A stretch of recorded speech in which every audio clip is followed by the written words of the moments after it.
ποτέ πώς μπορεί ένας υπολογιστής να ακούει, να βλέπει και να απαντάει σαν άνθρωπος.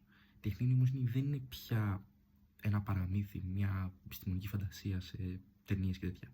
Είναι εδώ, αναπτύσσεται ραγδαία και αλλάζει τον τρόπο που ζούμε. Υπάρχουν τρεις βασικοί τύποι τεχνητής νοημοσύνης. Ο πιο συνηθισμένος και ο πρώτος είναι η ασθενής τεχνητή νοημοσύνη, όπου μπορούν να βρεθούν εκεί πέρα οι διάσημες Siri, ChatGPT κλπ. Που ο στόχος τους είναι να επιλύσουν συγκεκριμένα προβλήματα. Στη συνέχεια η δεύτερη κατηγορία, η γενική τεχνητή νοημοσύνη, ο στόχος της είναι να σκέφτεται σαν άνθρωπος, αλλά αυτό ακόμα βρίσκεται υπό έρευνα. Και τρίτο και τελευταίο είναι η υπερνοημοσύνη, που ακόμα είναι θεωρία.